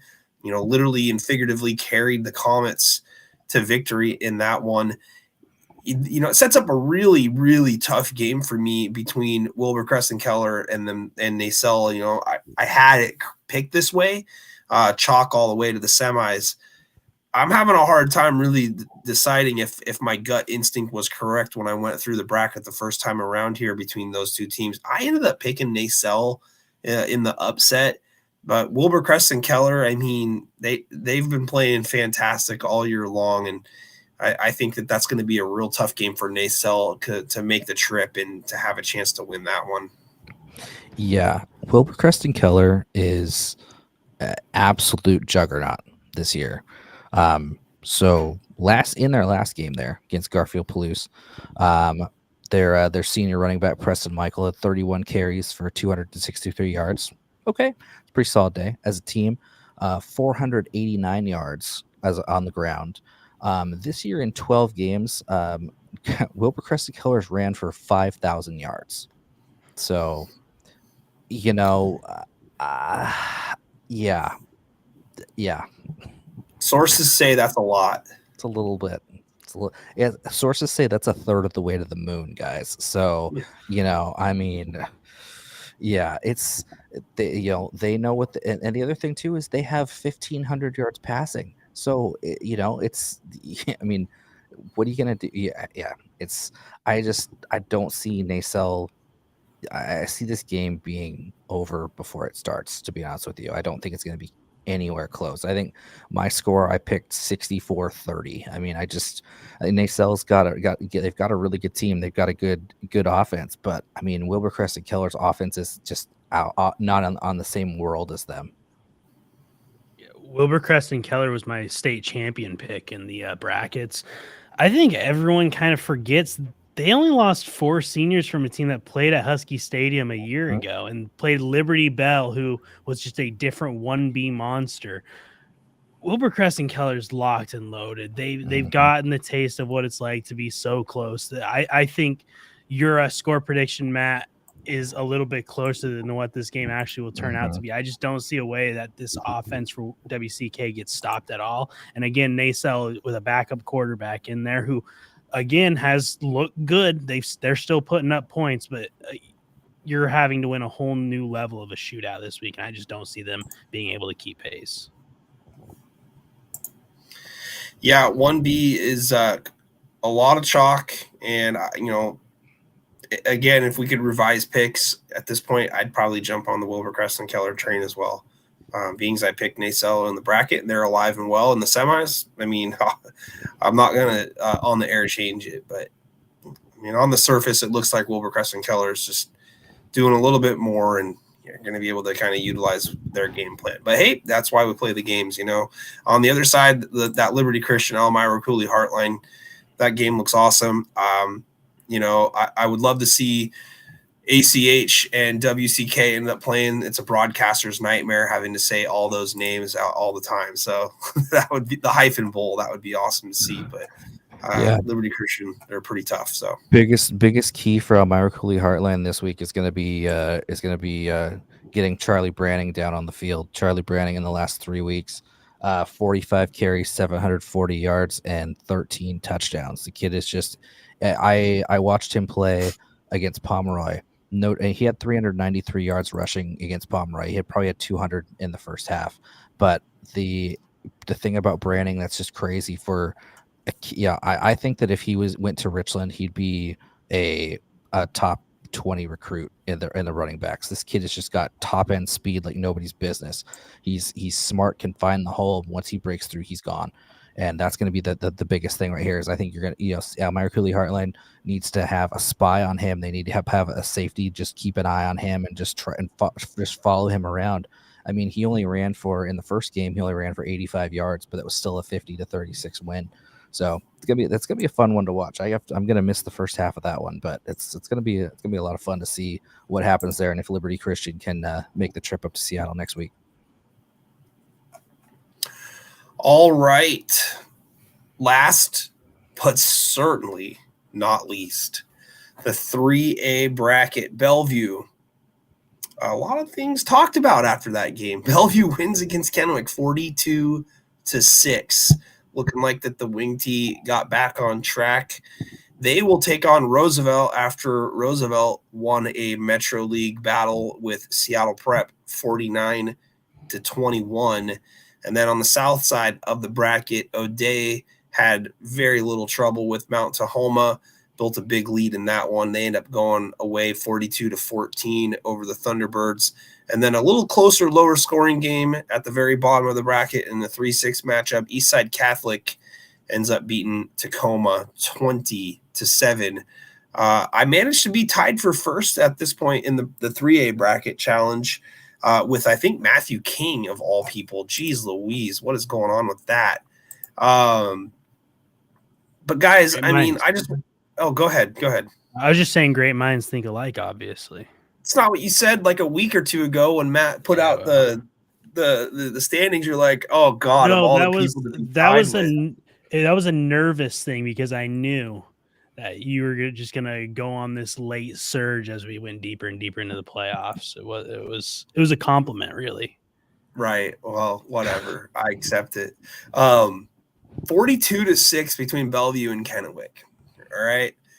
We got a lot of blue bloods left here, guys. Bellevue, O'Day, Eastside Catholic, and then Roosevelt, a team that we talked about earlier this year being well suited to be in this position. And Matt, you and I have been probably saying this 4 or 5 weeks so far this season. Roosevelt looks like a team that's, depending on the matchups in the bracket, they look like a semifinal team. If they got that 4 or 5 and they avoided an Eastside Catholic or they avoided an O'Day or a Bellevue, that they would be in that group. And here we are. Yeah, they really should have been the 4, but I mean, but, let's let bygones be bygones. We had our discussions about the 3A bracket, but yeah, they got the draw that they needed to make it to semifinals. And, I think the 4 best teams in the classification are here. I agree with you 100%. I think the top 4 teams are the final 4 teams playing in this one. I wasn't here, so I didn't get to hear exactly you guys talk about the seeding. I thought Lakes was overrated. I called them when they lost to Mount Tahoma. I was impressed with Mount Tahoma, not just getting their doors blown off by O'Day. I'm not sure if Johnny Camoza played their backup running back who kind of turned their season around, but I fell for an old trap when we dive into that Bellevue and Kennewick game. I fell into the same trap I fall into every year. Well, I'll start with the O'Day game. Uriah Stringfield is one of the more dynamic running backs in the entire state of Washington. This guy can put his foot down, and when he does, he runs right around you and straight to the house. And he made it real easy. The first offensive play for O'Day went to him off the left side, and he outran everybody, didn't get touched, scored another touchdown, set up another one late. If O'Day is able to get production like that in the running game, then it's going to be real tough for even a Bellevue to stop him, because I think O'Day's defense is probably the best left in the tournament overall. And I think that Bellevue is going to have to play almost perfect if they do end up playing one another, Bellevue and Roosevelt. But Eastside Catholic and O'Day, I mean, that's a matchup that we always talk about, right? Every year. It seems like that those guys play twice almost every single season. And O'Day is looking to pay them back a little bit in the postseason. Eastside Catholic has pretty much been, coming out on top in these last few meetings, and O'Day's already got a win in hand against them in league play earlier this year. Tougher to do, though, the second time around, guys, as we know. Yeah, beating that team twice, especially that second time in the playoffs, is not easy. But I think O'Day is built to do it. I think O'Day can control the clock against anyone, which I think is a massive weapon for them. I think that they can go out, limit the opponent's possessions, force them to play, like you just said, Nick, you're going to have to play perfect football to beat them if they execute what they do best. And I see this one being very similar, maybe a little bit closer than their regular season matchup with Eastside Catholic. But I think O'Day, they seem just a team of destiny this year. I know that that's normally reserved for teams that get hot there, but this team's just been doing what they need to do from start to finish all season long. Yeah, absolutely. This is how O'Day's football is built. They force you to play perfect football, and the teams that have beat them have played perfect football for the most part. Yeah, and I just same thing. I just don't see this any different. I think we're on a collision course here for Bellevue O'Day in Husky Stadium in next week. And then on the other side, guys, Roosevelt and Bellevue. Is this going to be Bellevue's toughest game of the year, do you think, by now? Like no? Stevens was. You think so? Yeah. Yeah, I agree. I think I'd still give Roosevelt a puncher's chance here in this one. I don't think that they're completely out of it just because of, it's Bellevue. And I mean, I know Bellevue's played some tough teams already this year, and they ran through the Kinko 4A, with little to no ease as well. And, we saw the competitiveness there, but yeah, I want to touch real quick. It's a sensitive topic obviously here, but Bellevue winning against Kennewick there, I mean, it wasn't just a game on the field that resulted in a 42-6 whooping. It was kind of what caught my attention and a lot of people's attention afterwards were some tongue-in-cheek, accusations about Bellevue having some guys on the sideline. They're a recruiting type school, and it's, some things have got to be looked into. Timing just didn't seem to be right in that regard, and I think that maybe not taking it to social media would have been a better suggestion. I mean, if there was really something that was on your mind about it, I would have recommended maybe just sending an email to somebody or making a phone call. It seemed like kind of sour apples there after the game, and Bellevue's a school that's been under the microscope for quite a long time, and to say something like that, I think there's a lot of weight behind allegations like that. If you guys want to weigh in, great. If not, I totally understand. I'll go really quick just because, I do have connections down here. But the biggest thing for me was just that, I mean, if you go to any high school game around the state or even around the country, you've got kids from feeder programs being the ball boys. You've got, coaches' kids being ball boys, being there on the sidelines. So, I mean, it's not necessarily being a recruiting thing. I could tell you right from down here. Scott Biglin, his son Landon, who's a two-time MCC all offensive lineman, when he was in middle school playing in junior Braves, him and his buddies, they were down there being ball boys. That's just what happens. You have the youth programs, you have kids there on the sidelines. I don't think there's any sort of I don't think there's any basis for any recruiting things, allegations. I think that it was just preposterous to even bring that up. It's just, especially, like you said, Nick, especially right after the game too, when you just get the crap kicked out of you and you come out with that kind of stuff. It's just, I didn't like it. It really pissed me off, to be honest with you. I mean, you lost. Take the loss. Let's move on, and let's, not throw out baseless accusations. Yeah, real quick, Matthew, I just want to respond to that. It's like, not only that, Matt, but what would you have said if you won the game? Right? I mean, that right there, like what did you say or did you not say before the game? Mm-hmm. If this is something that's in the back of your head, you can't be using losing by this wide of a margin as an excuse, and then have it ready to go. And it generated a lot of buzz. And I got to be honest with you, I was pretty appalled with some of the people's blind comments and all the reactions to it and all the baseless names allegations and stuff being thrown around. It's like, if there's any substance to anything here, I think the WIAA would be all on it here. I mean, they want to stress competition as more as anybody. They don't want anybody to have the upper hand. This just kind of goes back to me. We can open up a whole conversation on this one day. This just goes back to me as like, if you're worried about a certain group of teams doing things that they shouldn't be doing, then let's just break it down to who should play who and where they should play and who should have the right to play for state championships. Form your own league if you want to. I don't think that that's fair. I like the idea of the spirit of competition. There's been plenty of public schools, winning state championships around the state over the last few years. So it's really not like that huge of a deal here. Go ahead, Matthew, if you want to jump in. I honestly have no idea what you guys are talking about. I must have missed it on social media. So I'll have Nick send me some of these tweets that apparently, or posts, whatever you want to call them now. I missed that completely. It was a busy week for me, so I'd love to catch up on some reading. Gotcha. All right.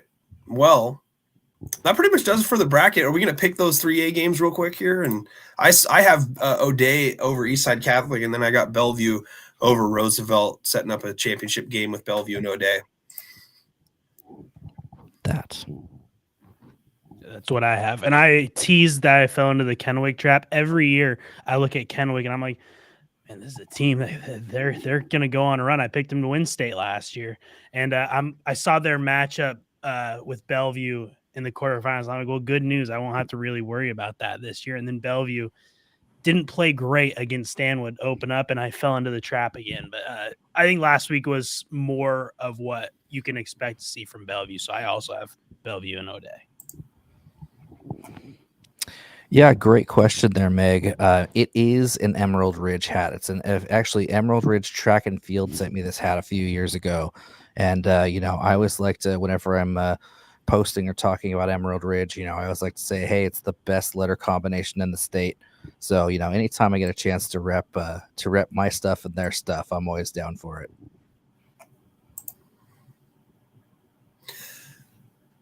Guys, real quick, this is my favorite week of the year. Like, I know championship Saturday, Friday, Saturday is next week.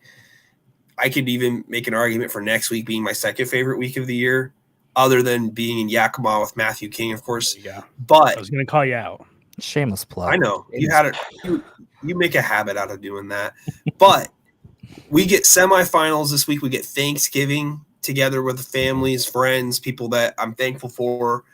You're thankful for. Everybody else around the world hopefully is thankful for something. But it's just such a great time of year to have the semifinals coming up. We got jamborees going on for girls and boys basketball. We've got indoor sports starting with wrestling, swimming as well. It's just a great time of year. The transition is in full effect now.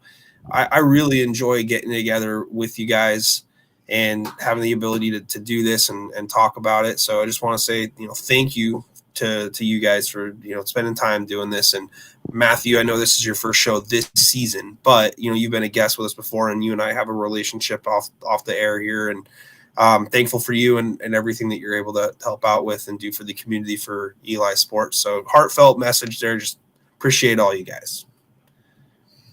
Yeah, media for high school sports is it's getting smaller and smaller, but the people who do it have a bigger and bigger passion for it. So it's great to see people still just pushing getting these kids the coverage that they deserve. They're really the ones that put in the work. So we're just trying to reward them as much as we can. They're the ones who deserve all the credit, because without them, we're not here talking. So big hats off to them and all the incredible coaches, athletic directors that we get to deal with as well. Hey man, I'll echo that too. Yeah, we're just, we're blessed to live in a place where, our media isn't as cutthroated as it is in other places. We regularly reach out to everybody else and discuss things and have great discussions, and just, and we're all collaborating too. I mean, like Dick had mentioned earlier, I put in score predictions on SB Live, and, ESN and us, we're always retweeting stuff. We're always making sure that we're always keeping each other informed too, even if it's just texting score updates to each other. I mean, it's just, we all want to make sure that we're all on the same page and we're all there. And it's like I always say, rising tide lifts all ships. And we're very lucky to be able to do what we do. And very thankful for all the kids, coaches, athletic directors, parents, just everybody who supports these kids, so that we can write about them and hopefully get them to keep playing at the next level. Amen. Matthew, I don't know if you caught it, but someone subtweeted on my rankings and tried to explain to me that there are teams that got transfer players and AAU players, and the teams that have the most AAU players win state championships. And it took like every fiber of my being to not just be like, they're called Linden, buddy. I don't care how many AAU players play for whoever. I don't care how many guys transferred, for the most part. Like, there are so many levels to this basketball game that, I mean, yes, certain teams did get new players, but certain teams always win as well. So it never really comes down to that. It comes down to Dutch Norwegian bloodlines. Yeah, let me check real quick. Coach Roper still at Linden. Yeah, they're probably going to win state then. That's all I need to see. Yeah, it's really funny. There's some classifications that do get hit by that, but for the most part, the cream always rises to the top. So you're going to see the best teams playing for the state titles every single year. Since this is a once in a lifetime deal here with us, Matthew King. You're so busy covering girls sports out there. By the way, the only person doing it, by the way, right now. Who do you got, Matthew? Who would you pick right now in the brackets that we cover? Like you and I, like 2A boys, 2A girls, 1A boys, 1A girls. And Matt, you jump in on this as well, because I know that you're a walking, talking spreadsheet of knowledge as well. I don't think I have to answer who's winning 1A boys, since I've been on the Annie Wright hype train for 3 years now. Yeah. Well, it was before, because I got to see them at regionals the year before. 2A,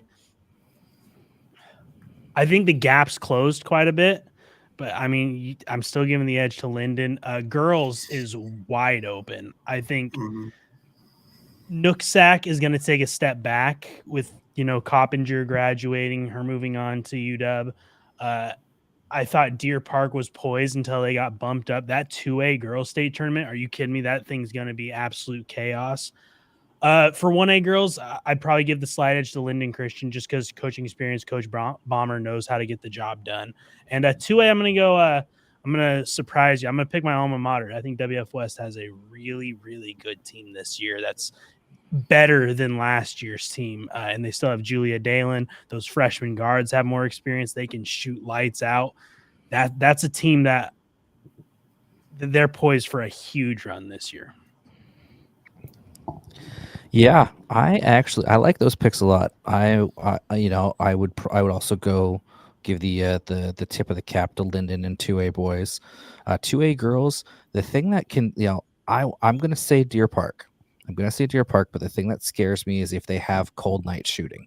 They live and die by that 3-pointer. If they have a cold night shooting, obviously that's gonna screw my pick there. But I'm gonna go with the Lady Stags there. Obviously Annie Wright is the team to beat in 1B boys. I would be very surprised if they don't. And they're gonna make it to state. It's gonna come down to matchup as well. Who are they playing against? Is it going to be Seton Catholic? Is it going to be Azilla? That may be the better question, is who's Annie Wright playing in the state championship. But yeah, Annie Wright's probably the team to beat there. 1A girls, I would have gone out on a limb and I would have given Wapato the nod, but they've lost a couple of transfers this year from what I've heard, and so I don't think they're going to be on par with what they could be. But yeah, I think I would probably lean Linden Christian as well. But I think I'd like to see. I think Nooksack will probably, I mean, yeah, they made a huge loss with Coppinger leaving, but I think that Nooksack's they've built a program. I think that they've got players bought in, and so yeah, I'm gonna go with Linden Christian as well. I will say I like to don a player, the coolest boys player and the coolest girls player in the state. Ashlyn Bryant is the coolest girls player. She has that locked up. She was supposed to be an 8th grader last year, and she's hitting threes in a state championship game like they're going out of style. Are you kidding me? Fear the deer. Fear the deer. Yeah. The only deer to be feared. I'll start real quick. 1A girls, I think that you're probably going to see another Linden Christian Nooksack Valley Championship game. It seems to be destiny between those two programs. I know Deer Park broke through last year, but that seems to be the game now that they're out. Sticking in the girls' side, 2A, man. Like you said, Matthew, man, you want to talk about a field here, right? Like you just don't know with how it's going to go. Matchups are going to play a critical part. I'll tell you what. I think Ellensburg is prime for a revenge tour here, but they are losing Alana Mars to an early enrollment for volleyball at UW. So she's not going to be playing, from what I've heard, for Ellensburg this year. I mean, obviously, I don't think that that's like the biggest loss in the world in terms of how they're able to score, but it does hurt their rebounding a little bit. Jamison Phillip, to me, is maybe one of the best players in the class. So I think Ellensburg's prime for a return, but I mean, I think Deer Park's got the best, overall on-ball pressure. They got great ball rotation, and if they are able to hit their shots, they're going to beat anybody they play. Because I thought Nooksack might have been the best girls team in the 1-2A combo last year, and I thought they gave them everything that they could handle. They were ahead the entire game. I know you were on the call, Matt, and I was losing my mind just sitting next to you. My mind. Yeah, watching. I almost my chair.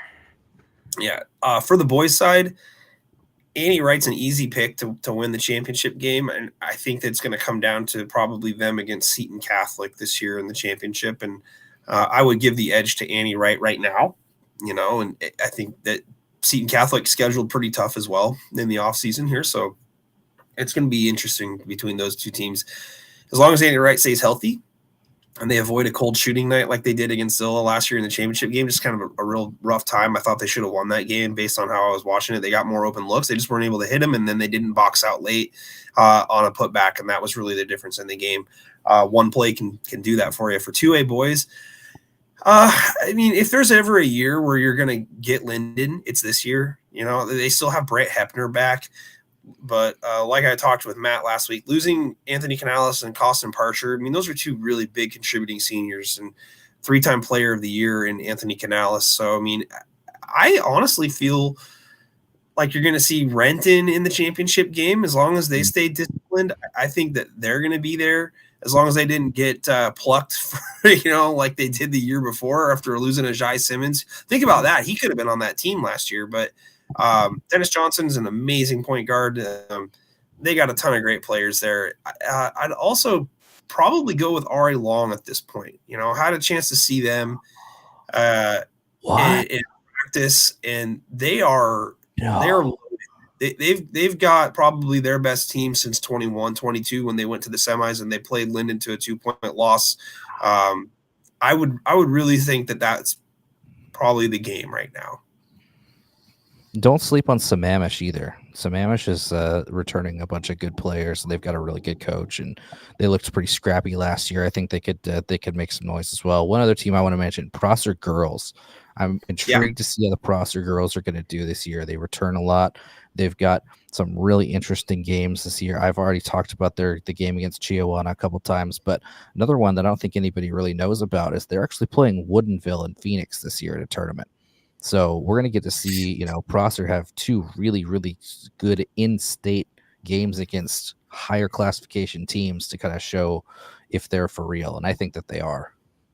I'll throw Archbishop Murphy girls into that mix Yes. as well. I think they're going to be like, that 2A girls field is literally insane. I think that's and we haven't even talked about the defending champs. Yeah, Linden still exists. That's right. And their better players were young as well.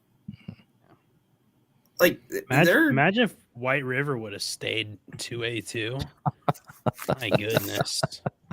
Maybe you could throw Enumclaw in there as well. Yeah, I get those two mixed up sometimes. I definitely get them mixed up, man. No Clarkson picks this year? They're both the Hornets. Clarkson's good. No, that's Clarkson girls, good. West Valley, Spokane girls, Toppenish girls. They're up in 2A now. Matt and I were always good. Yeah. East Valley Yakima boys. That's going to be another team that's got height. They could make some noise. But the thing that's got to be wild over here, I think that we're only getting 3 bids out of the East. I think CWAC and GSL combined are only getting 3 bids. So it's going to be, I mean, you have to look at Clarkson, West Valley, Spokane, Ellensburg, Prosser, Sela, East Valley, Spokane. Or East Valley, Yakima. There's going to be a lot of teams that are left out over here that Deer Park. Deer Park. That could be state caliber teams that could make deep runs at state that aren't even going to taste the dome. 100%. Yeah. Someone should forfeit their bids. It's for the better good. Wonder what district that's probably just a 1-bid district after all. Oh, you're probably right. You are right. I'm just going to say that. It's, by the way, shocker that Nick thinks that RA Long's going to be really good. I know that they are, but shocker that was your pick, man. I was just stunned, absolutely stunned. Did not see that coming. I do want to throw in Black Hills girls. There's some sarcasm there. A little bit of sarcasm. I'm sensing it. Hey, I think Grandview's right there. Also, they're returning. I think almost everybody except for one. They still got Cameron Draculin back. They still got Armandaris back, and they all go to the same barber shop between them and Prosser. So that must mean that they're all going to be really good. They all got that Will from Stranger Things haircut. Jeez.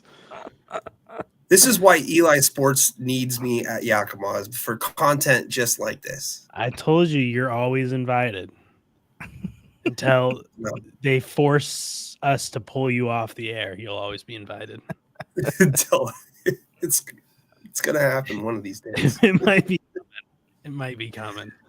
Dude, you didn't say the worst thing at state basketball last year, but we won't dive into that. So no. Yeah, the girls' 2A field is going to be absolutely loaded with Prosser, Archbishop, Linden, Ellensburg, of course, and then Sela, Deer Park. Like, getting a 6th place trophy is going to be impressive this year. It really will be.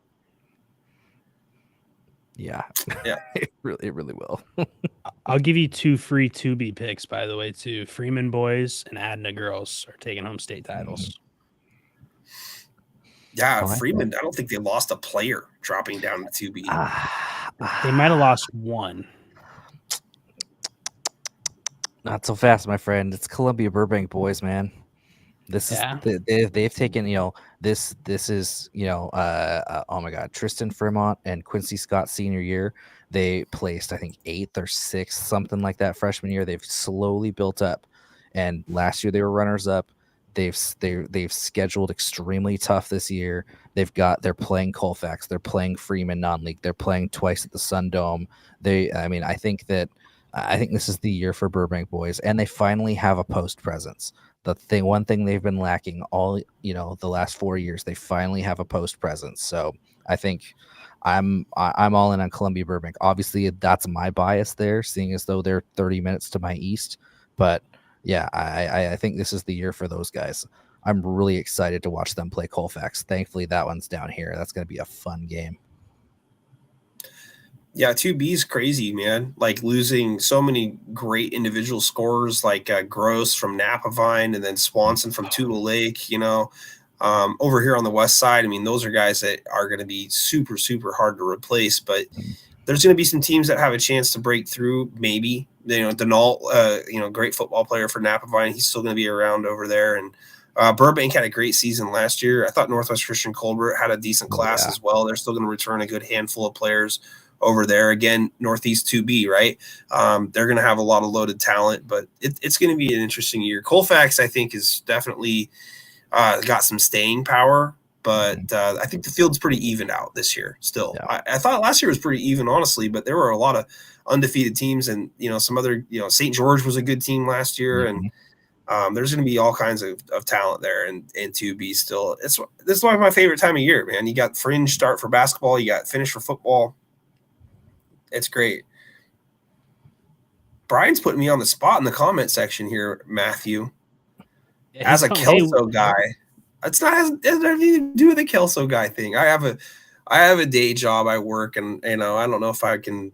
I don't know. I've been off early every Saturday for the last 5 weeks now, probably 4 weeks, ever since youth basketball started, because we're 4-4, and coaching and stuff. So, We do have a Camas guy that normally calls their games hopping on with me. One of their duo is going to call that first game with me for sure. And if we can get you there, I'd love to have a 3-man crew.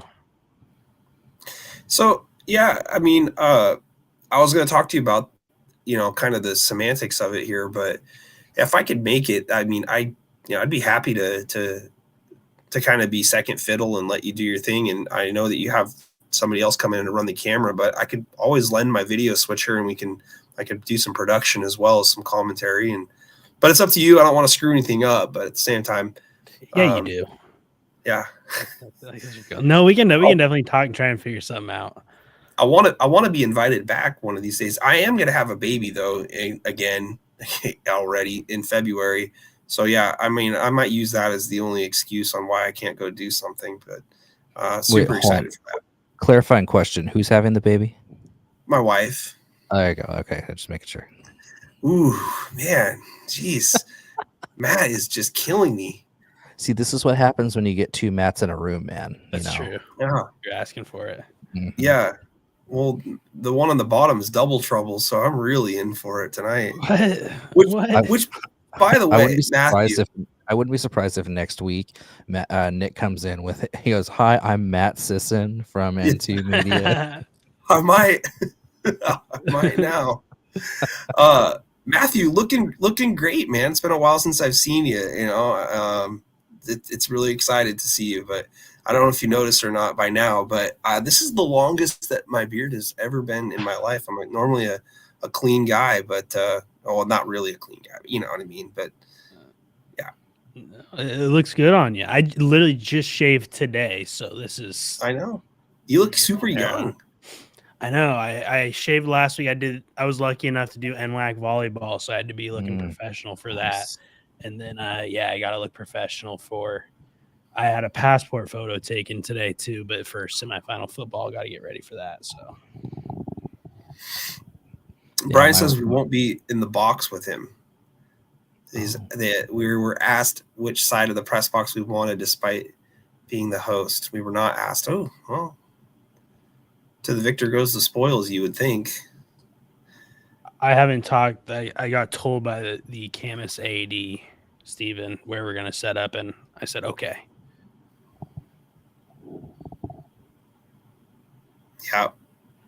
Well, we're not good TV guys, Brian, so don't think that they're getting some sort of edge on you. It'll probably actually benefit you guys to not hear us. Well, it's been an awesome day so far, guys. Glad we have a chance to get together and talk about it. It's going to be a great weekend. We got Huskies against the Ducks coming up in football. The Kraken just got a win last night. The Sounders just beat LAFC, in a road game. They hadn't beaten them all year until that. So things have been pretty exciting in the Northwest as of late. Yeah, that's the other thing that's pretty wild too. If the Sounders beat the Galaxy this weekend, MLS Cup is next Saturday at Lumen Field. That would be pretty awesome. I know. I still have ins with MLS, so I'm like, maybe I could request credentials for that and go do 5 state football championships and 1 MLS Cup. Northwest has been exciting. How'd the 49ers do last week? Did they keep pace with the Seahawks? Yeah, that division race between Detroit and Minnesota sure is exciting this year. Yeah. It's going to be thrilling coming down the finish of it. You got to take into account that the Vikings did just bring in Daniel Jones, so that might push them over the top. And then you got the NFC West. I mean, obviously, anybody's ball game. And Seattle looking dominant last week on defense.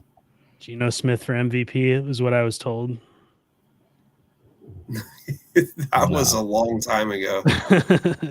Somebody said that. What a moron. Let Geno cook. let yeah. What'd you say? That take is so hot it's burnt?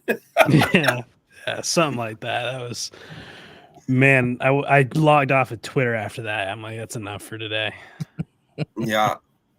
Well, I'd log off too if I lost to New Mexico. It's tough. Oh yeah, that was brutal.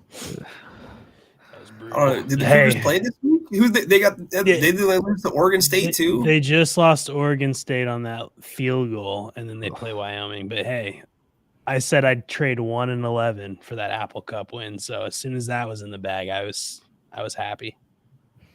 Speed option to the short side. Are you kidding me? When you've got trips on the left, come on. I know. I'm still seething about that. Play call I've ever seen in my life. But... And then with Will Rogers though. Yeah.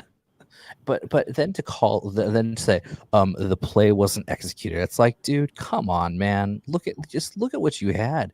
You had freaking trips to the left. Run that freaking out route. Run the two crossers inside and just lob it over the top. Gee, oh god, Jedfish. Buy some new clothes, Jedfish. Matthew, are you going to be a fan of Mateer next year when he's playing for some SEC team?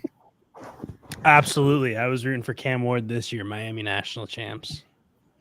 I do like John Mateer. Just I do like a lot of the Cougs, and and I work at a school that we have a lot of Cougs, a lot of Coug rooting students there, and some of my Husky friends, the Husky students, they always ask me like, Mr. Evans, why do you tell the kids you root for the Cougars? I'm like, well, I do root for the Cougars, except when they're playing us. And they always get on me like, why? Is that just betraying our ideals? And I'm like, no. You got to think of it this way. We want the Cougs to be good so that it hurts more when we beat them. And it just light bulbs all on their heads. So now we've got so many Coug fans. All my Husky kids are rooting for the Cougs too, just to watch them get undercut. It's so fun to watch. I'm looking forward to Oregon boat racing you guys. Oh God, they're going to, man. Why do you think I'm going to Napa Vina Soten? I don't want.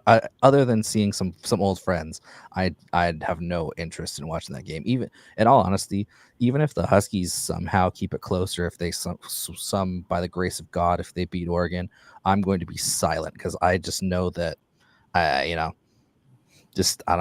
don't even want to get way silent. Number one team in the country, undefeated. You go on the road, and then you do a boo right there for Jabir Muhammad right at him. No way. You don't be silent. You scream it from the mountaintops that your rival sucks and they choked and they can't buy a title. Maybe just subtly post the Jake Browning point picture. Yeah, that works too. If Mateer ends up going to Oregon, I will hate him more than I do right now. That's for sure. But I don't even hate him. He's a good quarterback and he's a good player. And, I don't really hate the Cougars. My wife's a Cougar graduate, so, I'm happy with her. I'm happy with her decisions. King, where do you think Dickert ends up? You think he sticks around, or you think he gets poached? I hope not. How in the world are you a defensive coach and you're giving up that many points every single week? I like the guy, but yeah, you can't hang your hat on defense and not have a defense. No, I like him too. I hope he sticks around. I really do like the program over there. I think they're doing really good things, and they got absolutely hosed in this whole conference realignment thing, and I'm with them over there, and sad to see the losses the last couple of weeks, but they'll come back strong. Cougar Collective's in there. Let's keep it going. It's a passionate fan base. Basketball team's having a good year again, so hopefully that helps build. Can't wait for them to beat Gonzaga a couple times this year. Good time for that. What a terrible day in college basketball today too. Oh my gosh. Oh man, Gonzaga lost too. UConn lost to Colorado. Oh God, Wazoo also did lose today. I will put that out there, but it's all right. UConn. I think UConn still has to play tonight, don't they? They play Dayton coming up. Oh, was that yesterday where they lost to Colorado? That was yesterday. Yeah, they just tipped off with Dayton. They are losing, but they just tipped off with Dayton. Let's make it 3 straight. Terrible day. So Matthew, you are going to be at Mackenzie Stadium for 1 o'clock and 4 o'clock on the NFHS and Eli Sports Network on the call. Matt, are you going to be at Richland for the doubleheader? So I will be catching the tail. I will hopefully be there for the second half of Liberty Christian Elmira Cooley Heartland, but I will be there for Napa Vina Soton doing my sideline stats, all that stuff. We'll see. I've got some dad duty stuff to do in the morning, but we'll be getting to Fran Rush as soon as possible. And then I will be attempting to join Matthew down at Mackenzie for game 1 between Camas and Gonzaga Prep. I will be there for game 2 between Seton Catholic and Montesano. Should be a really, really cool experience to join up with my buddy Matthew King and talk about mascot battles and wars and hypotheticals. I think this will be our first football game together. Yeah, it will be. Absolutely. It'll be a lot of fun too. Yeah, it's going to be good games too. Yeah. What is Danny saying? PS Boys UW versus OU is 4:30 next Friday. I think it's this Friday. You guys playing Friday? Pretty sure it's this Friday. Wait, the Huskies? Yeah. I thought it was Saturday. I think it's Saturday 4:30, isn't it? On NBC? Yeah. I thought it's Saturday. Actually, now that you mention it, I think it is Saturday. I'm looking at 4:30. Let's see. Scores. Yeah, Saturday 4:30 NBC. Jeez, what's up with the fake news around here? All right. Well, boys. Boise plays Oregon. So Boise plays Oregon State on Friday. That could be what they were looking at. You guys got anything to add before we log off for the night? All set. Last, just hope everybody has a great holiday. Thanks for listening. We appreciate it. Matthew, thanks for being with us, man. We like to, we like to tease, but just because, we respect the hell out of you and love everything that you do, and just very, very honored to be in this fraternity of media dudes in the state of Washington, and media chicks too. Can't forget about Meg over there. Love you too, Meg. You're the best. But yeah, just hope everyone has safe travels. We'll see you guys on the sidelines this week, and we'll look forward to talking to you guys all next week. Yes, Matthew, thank you so much for taking time out of your busy schedule to join us here tonight. And yeah, tongue in cheek, poking fun at you all the time because I like you so much. Why not? Don't be fooled. I made Nick pay me. The check is in my account already. So you guys are getting paid. Just kidding. Yeah, that's a good one. Yeah. Happy Thanksgiving, everybody. Appreciate everybody who joined the show tonight and provided comments and feedback on everything. Hope you enjoyed it. We'll be back next week to talk about the championship games. Matthew, of course, is invited back once again, and I know that he and I are going to be hard at work starting next week. My first boys basketball stream, you may have seen the schedule drop, but it's going to be Monday, Mountain View against Mark Morris in a non-league showdown. That's going to be a lot of fun. Matthew, you got a basketball game you're firing up next week also? I don't think so as of yet, because I'm not sure what day I'm going to Seattle to try and start the setup process for Husky Stadium. So I think it'll be the following week when I dip my toes into basketball. Well, I'm sure somebody from Eli Sports Network will have a basketball game going next week. Yeah, we'll put some on for sure. Well, boys, happy Thanksgiving to you and your families, and I hope you guys have a great holiday, and I can't wait to get back with you again next week. Absolutely. Happy Thanksgiving, guys. Mm-hmm.